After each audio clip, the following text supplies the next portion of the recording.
أعوذ بالله من الشيطان الرجيم بسم الله الرحمن الرحيم والصلاة والسلام على أشرف الأنبياء والمرسلين حبيب قلوب العالمين أبو قاسم مصطفى محمد اللهم صل على محمد وآل محمد.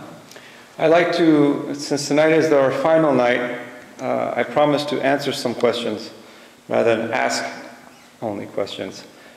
I also want to thank this community and everyone for opening your hearts and minds to a relatively, I know it seems like a new approach, but it's actually an old approach that has not been on the conscious mind of people for a long time.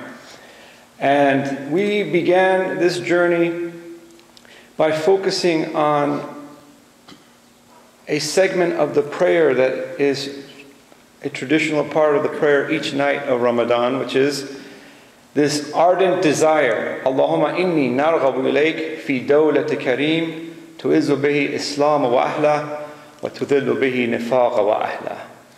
That it is our ardent desire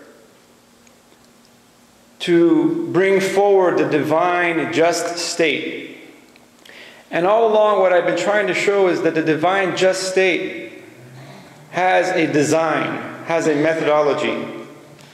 And we began with the title being one letter at a time, but we saw that we need to really go one dot at a time, based on the saying of Imam Ali alayhi salam, saying that everything is in the Quran, everything of the Quran is in the Fatiha, everything in the Fatiha is in Bismillah ar-Rahman ar-Rahim, and everything in the Bismillah ar-Rahman ar-Rahim is in the Ba, and I am the nuqta under the Ba. I am the dot under the Ba. So we've been trying to, instead of take the cookbook approach to our faith, try to enter and dive into the mystery of the dot and the mystery of the letters. And so this is how we think this Dawlat Kareem, this divine just state, this governance of dignity will become established one thought at a time, one dot at a time. And this is something that we are, tonight being the 23rd night of the Nights of Destiny, the peak night, and we hope that we can take away this message into the year and into the rest of our lives. So one of the questions I've been asking you, and some of you have been bugging me that I don't give the answer to this, is what is your name in the divine just state? Why does it matter? What's in a name anyway? It's a question that Shakespeare asked, right? What's in a name? It's the question that Muhammad Ali asked. We talked about this a few nights ago against Ernie Terrell. There's a lot in a name. A name signifies your identity. It signifies your heritage. But what is your name on earth is only part of the story. What is your name in the skies? What is your name in the heavens? What has the Almighty called you? And what is He calling you towards? So this is what we're going to go into this question tonight, to see if we can, with our initial question of Alif Lam Mim, and then talking about the letters of Adam. Some of you thought that perhaps we will be called Adam, that when the Mahdi arises, he's going to call us to become Adam, to become Bani Adam, but this is limited because we don't know. Will we answer with only our flesh, our blood, the dam? Or will we be a conglomeration of letters? And so in connecting these dots and trying to make sense of our lives, we have these letters, these divine letters. That is the miracle of language itself. Language itself is one of the great miracles of the human being. So thinking about what language is, its nature, its function, its purpose, is very important. Especially in light of the divinely inspired, revealed words. From the revealed words that came to Adam, فَتَلَقَّى آدَمْ كَلِمَةٍ مِّن رَبِّهِمْ. When the kalima first came to Adam, to the revelations that came to Abraham, Jesus, Moses, all the prophets, and of course Muhammad. These revelations, these words, these letters bear great significance in revealing to ourselves who we are, how Allah has named us, and what names we should be striving for. For we recite the 1,000 names in these du'as of the nights of destiny, right? Why? So that we can know Him and so we can know ourselves. Man arafa nafsahu faqad arafa rabbahu. Whoever knows their own self knows their Lord. That's all it is. Connecting the dots within, making sense of the letters in our lives. And we've talked about, it's not a very foreign concept. You go to school to acquire letters, right? It takes 35 years to get the letter MD behind your name. So there is a lot in letters. Letters are like an address that point to energies and experiences and interactions and processes. And to this arena, the first 3 letters that follow the Fatiha are Alif, Lam, Mim. We talked a little bit about Alif. We talked a little bit about Lam. But today, instead of telling you about Alif, Lam, Mim only, we're going to go back to the mystery of the letters, the light letters. We'll start at the journey in which we left off a couple of nights ago, which was the journey of Musa alayhi salam, Moses, peace be upon him, into the valley of Tuwa, where he sees the burning bush, he sees the Nar al-Ali, a nar, a fire that leads to something high. Remember, the Lam is teaching and learning all at the same time.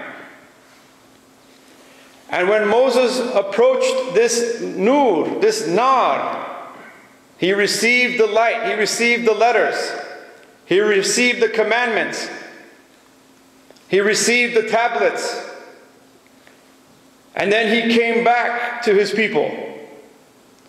He wanted them to share in the glory of what he had just experienced. For when someone experiences such awe and such light, it would be selfish of them to keep it to themselves.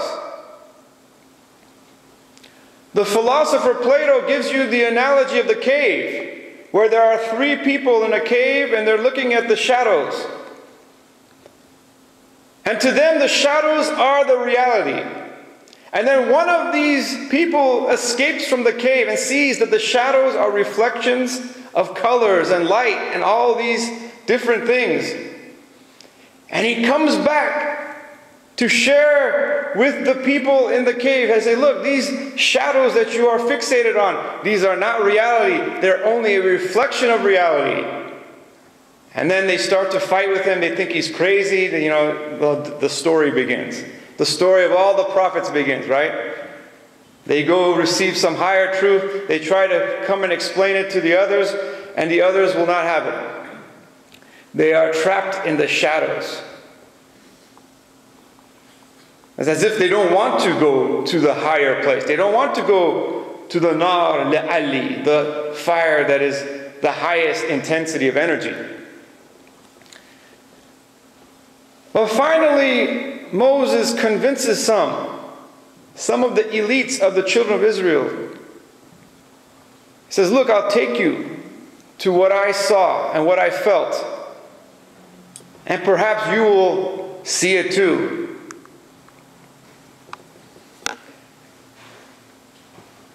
And on their way to this experience, you might have heard the story. In the book of Exodus, the Shemat, which means the names, they arrive at this place. And this place is called Alif Lam Mim. This is the place where Moses will show the elites of Israel that what he had experienced. And for many years, this word was a mystery.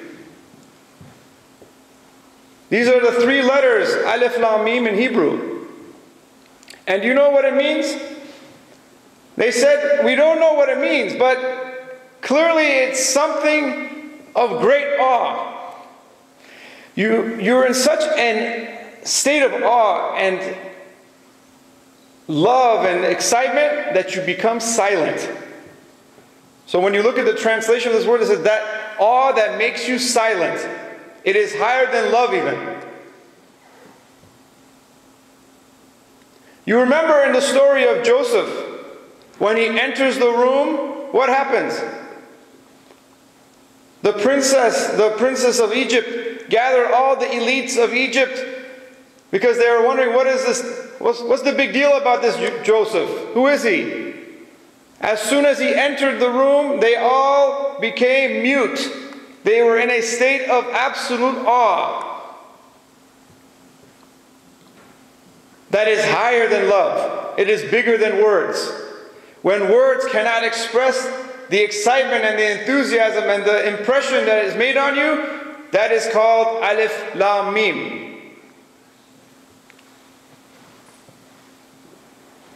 It's like as if your mouth becomes shut because it's so overwhelming. You probably have had that feeling once or twice in your life. Hopefully more. Hopefully every moment of your life can be like this. For that is the life of the lovers. There is a method to have this feeling. There's a method to be in this state of awe. That's all that matters. All the rituals, all the things that we do in our faith, really at the end of the day, it's our relationship with the truth. So this is the place. Alif Lam Mim is the highest level of knowing. To such a degree that we're in such great awe that we are in, we become silent. We have nothing to say. There's no words can explain it. You hear sometimes they interview a basketball player who just won a championship, right? I say, words can't explain how I feel. Of course, he's using words to say that, but that is the feeling of awe. Being awestruck. If it's not, whatever is causing you awe, that is God. And Allah keeps inviting you to keep breaking those lesser gods so that you can experience the absolute awe. So when Moses took the elites of Israel to experience this awe, you know the story, right? Moses himself fainted, and the other ones died from the severity, from the shiddat, from the intensity of the energy that they experienced. And we call that feeling Alif Lam Mim. That is the goal of life, to be in that state of awe. We are searching and constantly in pursuit of that feeling. And we want to remove those lesser things that can create awe.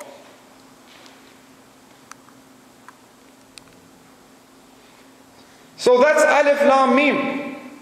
If you want to know what your name is in the divine just state, the first three letters are Alif Lam Mim. Now do you know?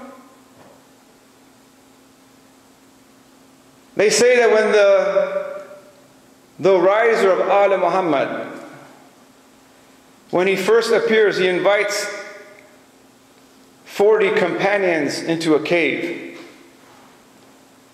Now I don't know what kind of cave this is, where it is, but it could be symbolic, it could be literal, but let's just go with the story.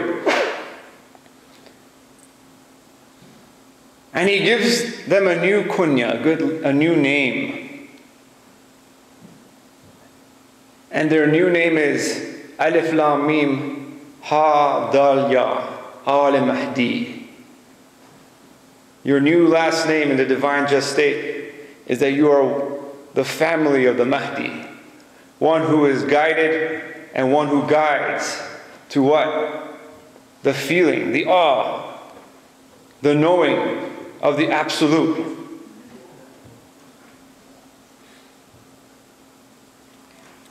One of the great mystics, Maimonides, Moses,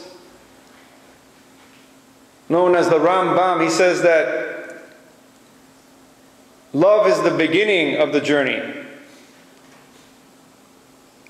But the 9th stage of love is called yura, to see. Moses didn't even see. He fainted. Jesus saw a little bit more.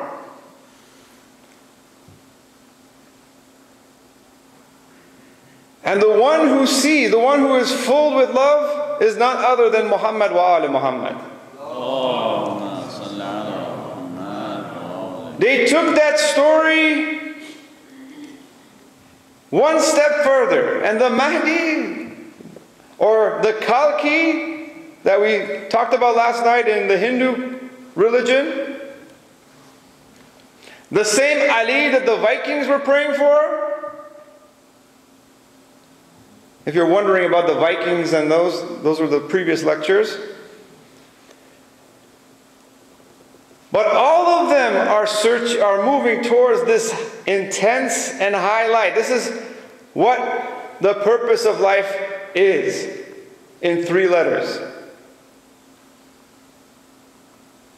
That is why these 3 letters are the perfect letters as a response to the guidance that we ask for in the Fatiha. Because it is the complete message. It is the message from the dot to the alif, the process, the lam, and the mim, which is shaped like what? It is shaped like sajda. That is why in these nights, and we saw that in the Viking tradition, before they go into battle and ask to become one with Valhalla, they first do prostration on the ground. And just like Moses, they take off their shoes when they enter into the holy ground. Because the shoes represent this world. It represents our separation, our distance with the earth. So we must become one with the earth. From the earth we came, and to the earth we will return.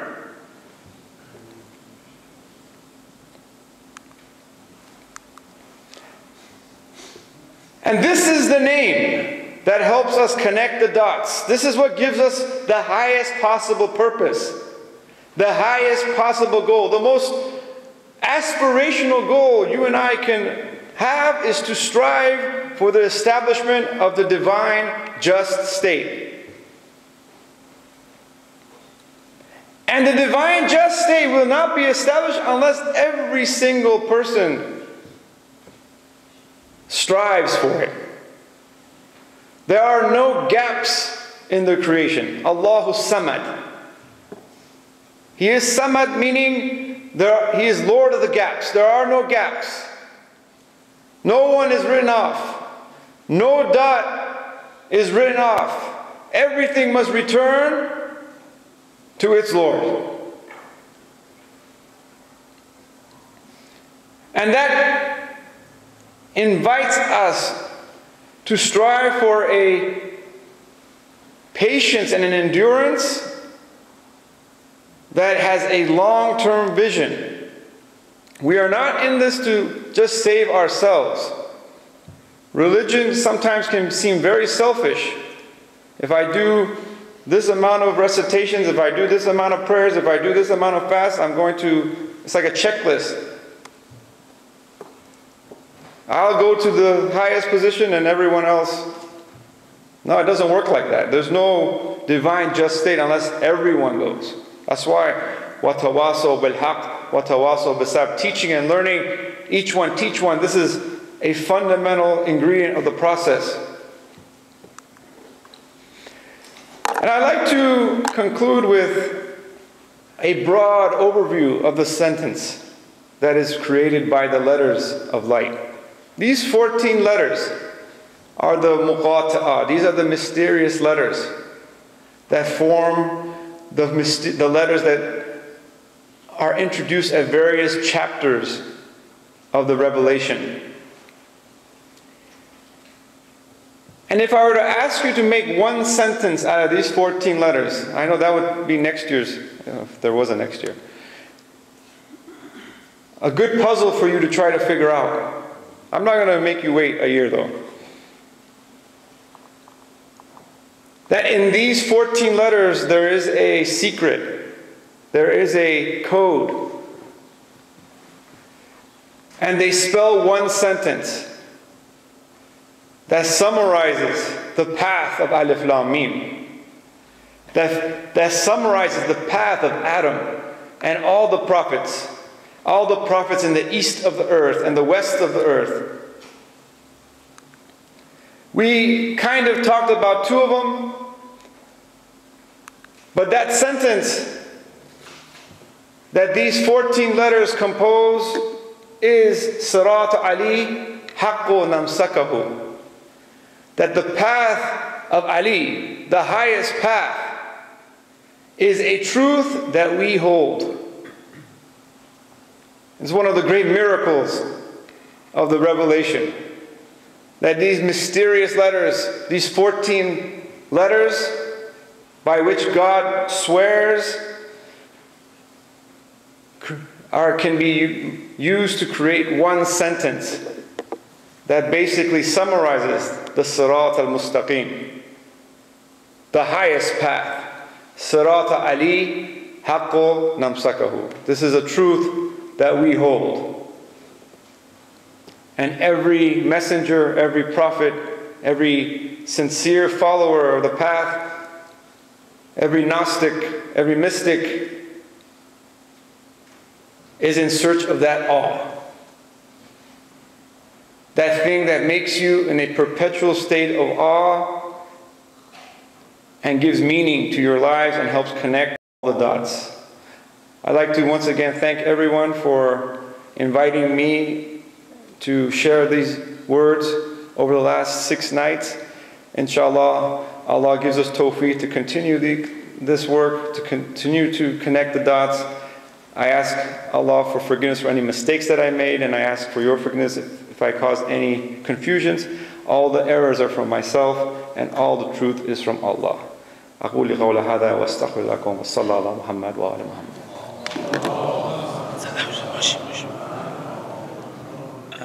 اگر کسی سوالی داره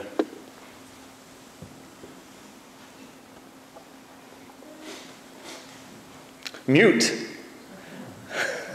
That's awe. That's either awe or it's just awful.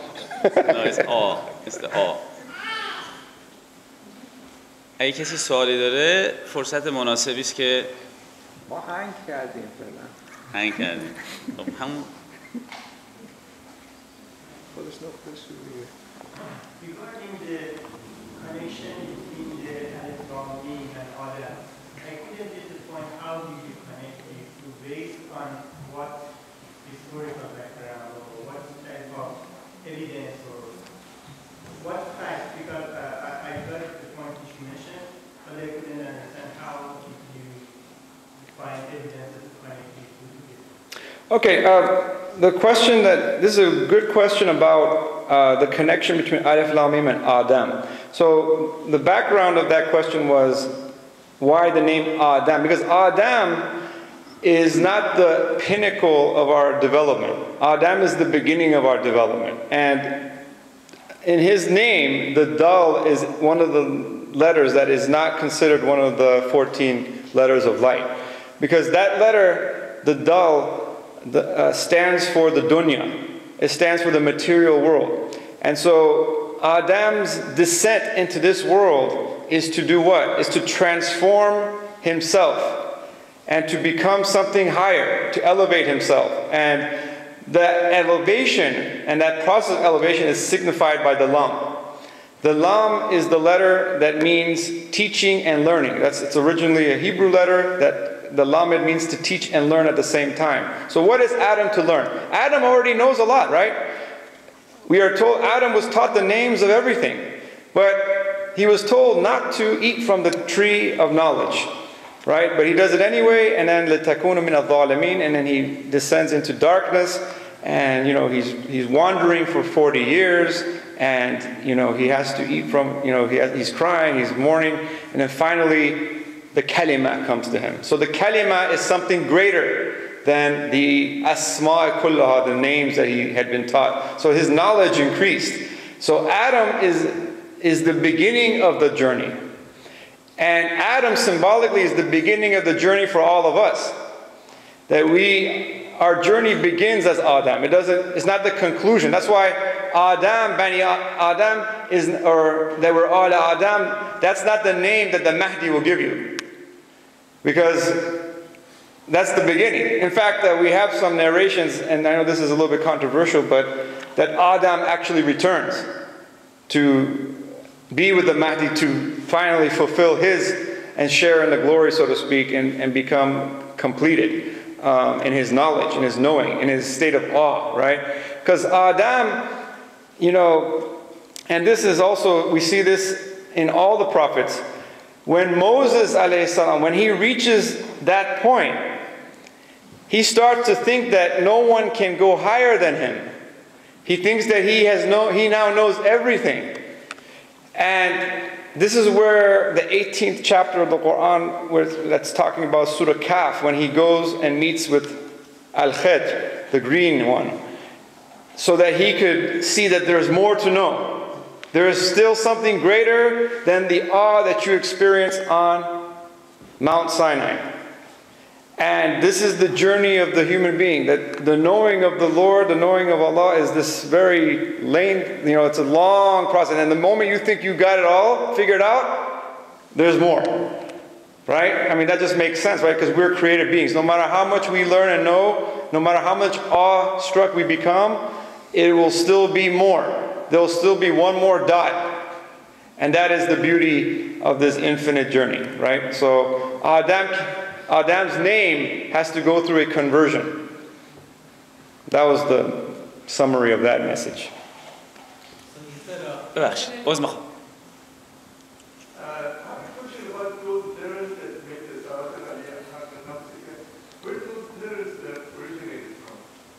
Those are these 14 letters. These are all the 14 letters. These are the huruf muqata'a in the Quran. So alif lam mim, alif lam ra, qaf.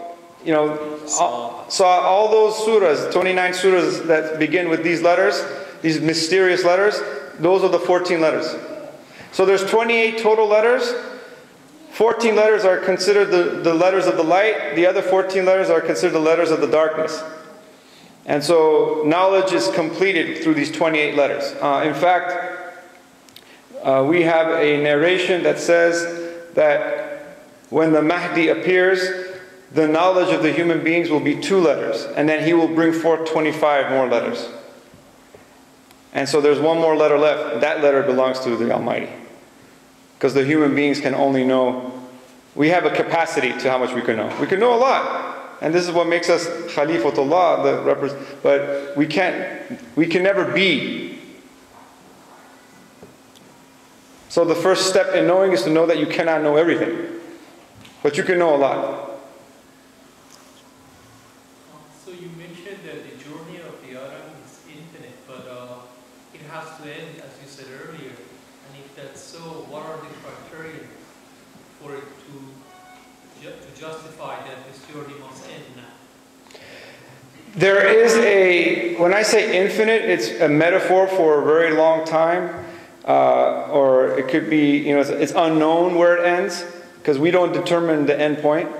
And, I think, we have a symbolic way of representing the end, right? And I think the meme represents the symbolic ending, this. Conditioning, that are there some situation of conditional situation where we know that when that condition is met, then that's the time for that journey to end.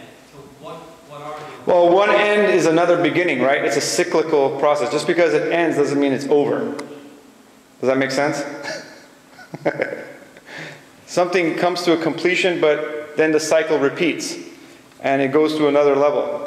And so we are trying to understand the cycle of this process, right? Human beings are going through cyclical development, and this nur becomes more and more manifested in the hearts and minds of the people, right? So is that the same thing as the Quran when God says that we have created for this purpose and we'll end it and we'll repeat that again and again and again? Yes, maybe. Yeah. ببخشید اینجا. Oh, sorry. Is there a sentence for the other 14 legends? No, Or has no one found it yet? Maybe. maybe. Not that I have not seen a sentence for it. The Arabic letters existed before there was a alphabet, am I correct? Before there was Islamic letters existed, right? Yeah, the letters, I mean, the letters have...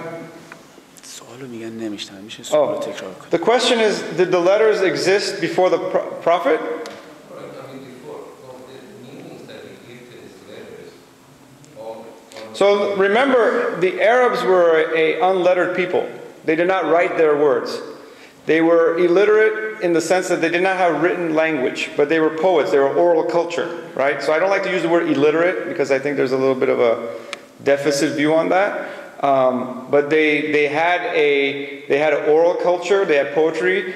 Obviously, there were the letters that, you know, the Israelites, they had written letters, it's basically the same letters, right? So it's not any different in terms of the letters. And over time, they've gone through changes in certain aspects, but the core of it has been the same. So these existed before the prophet, right? Yes. Did it have any meaning that was there before Islam?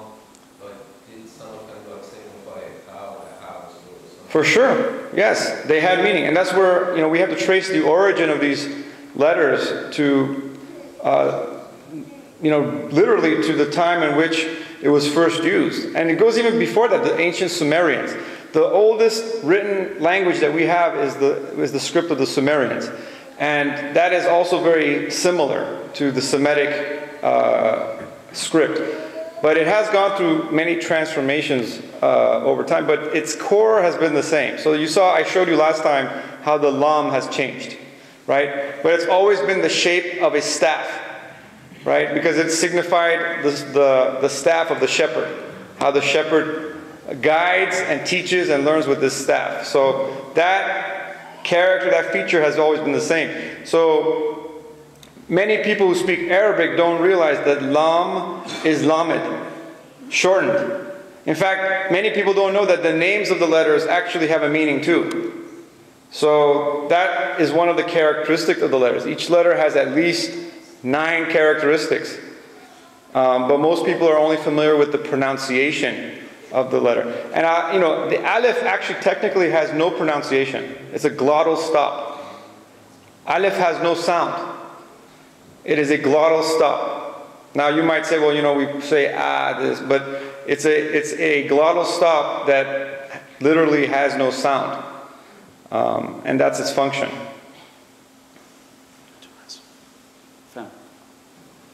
Thank you very much for your beautiful speech, which is a new invention, as Brother Gonzalez said. It's not a new invention. But this is what I mean. But for my primitive knowledge, I believe that aql and science or ilm is not enough to understand the fact or the haqiqat of this universe. And our realm, which we don't know where it is, but we know can address, also is a center for finding a lot of much love or unknown. But my question is that, from where did you come to such an interpretation that these 14 letters is that sentence that you mentioned? I got that sentence from a narration from the Ahl al-Bayt. Oh, you think I came up with that sentence? Yeah. Oh, you're giving me too much credit. It doesn't look that it has any origin or the book is written about it. No, I didn't come up with that letter. I wish I was that smart, but I'm not. I saw this narration from the Ahl al-Bayt, where they come and challenge the Imams. And they say, well, they start questioning them, and they said, well, these letters are, what are these letters, all this, and they answer them, these letters are Sirata Ali Haqqun Amsakahu. So it is a narration. You can find it in the books of history. But it's not well known. It's not publicized too much because no one deals with this subject publicly too much. This subject is one of those subjects that's ignored. Most people don't want to engage in the mysteries of the letters. And remember, from the very first day I said, we're going to go away from the cookbook approach and open up the mysteries. In fact, I think we're probably the only center that only spent the last 6 nights talking about 2 letters. Everyone else is going through verse after verse and trying to, accumulate mileage of verse reading. And, you go home and say, we only did 2 letters. And it's not going to sound too impressive, but it's the unpacking of the letters. It is the realization that 1 hour, 1 moment, 1 hour reflection is greater than a lifetime of prayers and fasting that is not conscious. I could go deeper into the issue of awe. When the magicians were in the Pharaoh's court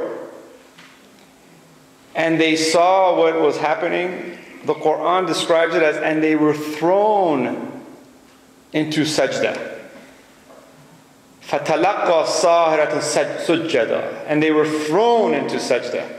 My question is always this: how many times have you been thrown into sajda? Where what you were experiencing and what you saw was so overwhelming that you were thrown into sajda. And only the magicians were thrown into sajda. That means they were compelled. That means what they witnessed was so, they knew this was not magic. Everyone else was just looking at it as if it's, so what? Because the magicians know. The magicians know where that was coming from. The rest didn't. They were ignorant. So the same thing to me, for me as a linguist, as a language person, the letters have that effect. The letters themselves are greater than the magic of the magicians in the court of Pharaoh. Because the letters are forever.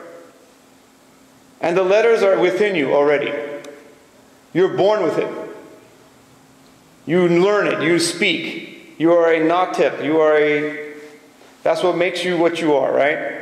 And if you just start thinking about your language, and you start thinking about what is entailed in your language, you will undoubtedly reach the word. And that is the process that I think, ultimately, if you're not in awe, if you're not in awe all the time, if you're not in awe to the point where you're like just amazed and silent, that's what we need to be searching for. That's what, then you could talk about, how many times you should pray. I think that feeling is the basis and the foundation of faith. And to the degree that we can wake that up in people, because it's already tacitly within you, to the degree that we can do that, and that's what these nights are for, to wake that up, to call it out, to wake it up, that's changes the direction of everything, right? That's Sirat al-Mustaqim. So, I don't know how else to explain this, but that's... One of these Mufassirin of Quran and the explanation of the Huruf al-Muqatta, that is his belief. That's because at the time of Prophet Muhammad, as soon as he started to talk about the line, and they were trying to make noise that nobody pay attention to. And his idea was that this Huruf al-Muqatta suddenly kept them quiet. Because as soon as it started, Alif Lam Mim. So what is he talking? So they paid attention to the speech of Prophet Muhammad. That was his experience. Yeah, and that makes a lot of sense to me because they their minds were always, they were a poetic culture. They already, for example, Imam Ali, they used to challenge him. They said, can you give a whole speech without alif? You can look it up. Look it up on Google. Just search it, the speech without alif. Imagine, they challenge you like this, right? They were trying to see who he is. So what really is, and what was really behind that also was because the rejection of the alif, which is the letter that belongs and signifies the one, they were challenging in that level of belief. And you can actually go today and see this whole speech that he gave without a single alif. And there's many miracles of speech. That's why they call his speech Nahju Balagha. Nahju Balagha is only his speeches during the time when he was the ruler. He has many more speeches and sayings and insights. And as you remember, no one was listening to him, so he spoke to the well. And today they're discovering that you can actually recover the voice from the material of a well. So speech and language is the miracle of miracles. Right? Thank you very much. Okay. Okay, thank you. We have one last question. Okay, one more. You can look at this from a different perspective. Math is used in the creation of the universe. Math. Yes, oh yeah. And Quran has also used math, and Rashad, if they discovered that 19, which is a prime number, was used in order to authenticate the authenticity of Quran. In other words, he proved that there was no way that a human being could put these words together in a mathematical formula that was built in it. So he said that in his book, that these huruf muqatta'ah, which of course what you're saying is quite valid. I'm not trying to invalidate it. I'm just trying to add a different dimension.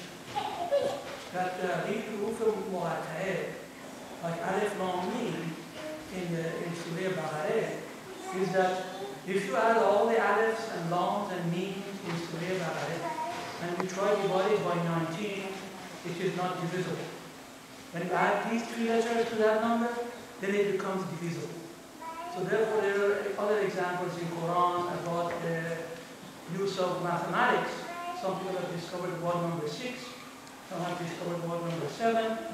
And these maths, in terms of alif, lam, mim, and other muqatta'ah, therefore, can be used in modern days, which everybody likes to have science to prove things, to authenticate that Quran is not a man-made thing, because there is no way that even today that can be done, even with the use of supercomputers, to be able to put all these things together, so these maths can work out.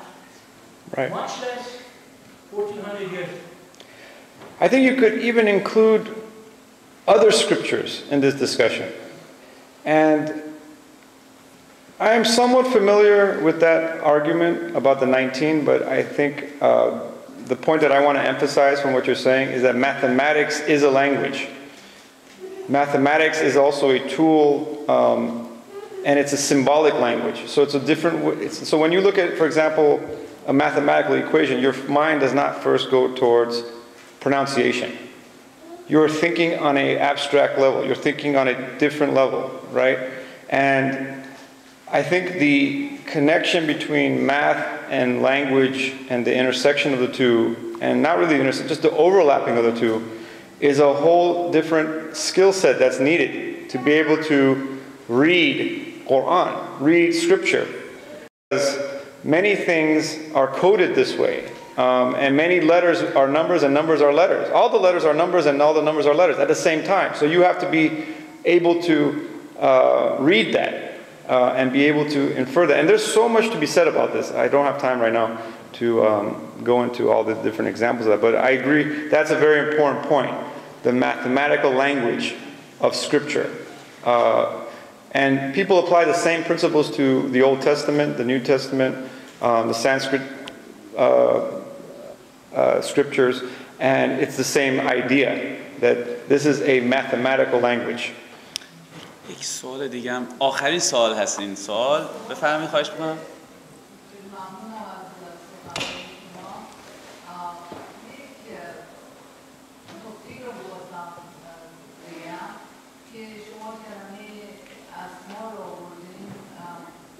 Maybe I should say it in English, so maybe there are other people who cannot speak poetry here.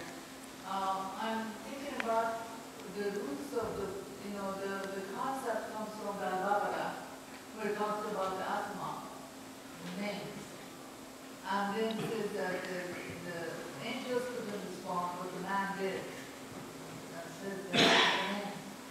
And then comes the place when we're talking about eating. There's no concept of eating there. It says God created the fruits that man can eat. But then said, do not approach this tree. Do not approach. Did not say that the tree has a fruit. Did not say anything about eating. Just said, do not approach. And so when the Iblis appears, trips them. Doesn't pick anything. Nobody picks nothing. Trips them.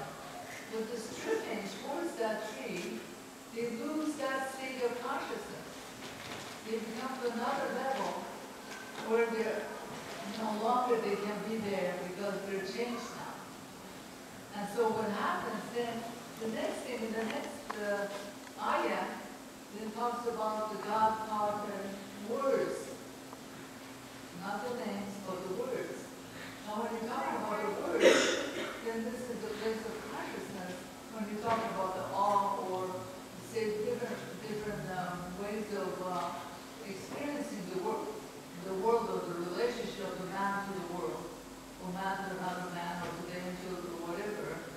So there is the beginning of the drama of this, because the concept of eating is not said in the Quran about any tree having any fruits. خیلی ممنون. So I think it's very profound to understand the approaching of something. Do not approach something.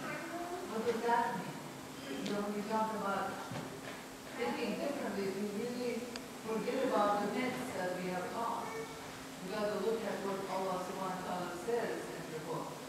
Exactly what it is revealed. So that was the only point that I was going to bring up. Sure. That's a great comment. We talked a little bit about it the first night. The ayah of the Quran does say, do not approach this tree, and there's lots of discussion about what this tree is. Obviously, it's a symbol, and it represents something, and we know the aftermath of it, and it definitely begins the whole process of life. And so I agree in general with what you said about the nature of that tree and kind of the philosophical consequences of that metaphor, which exists in at least the Abrahamic traditions, and also you see analogies of that in other faiths as well. That there's something like a tree that is approached, and this tree represents something. Now we have in narrations that this tree is the knowledge, is the higher knowledge of the Almighty, and more specifically, this is the knowledge of the Ahlul Bayt. And so Adam was not ready for that knowledge yet, and so he has to descend into this zulmat in order to receive. Finally, he receives that knowledge. So when the kalima comes to him, the kalima is he's shown the throne, he's shown the arsh, he's shown the higher truths. And he's actually, in the narrations, it describes it very detailed, that he sees the nur of Muhammad wa ala Muhammad. So this is kind of like the cycle of knowing, that this light was what gave Adam karama to begin with. This light is what made Adam more than blood and mud and more than flesh.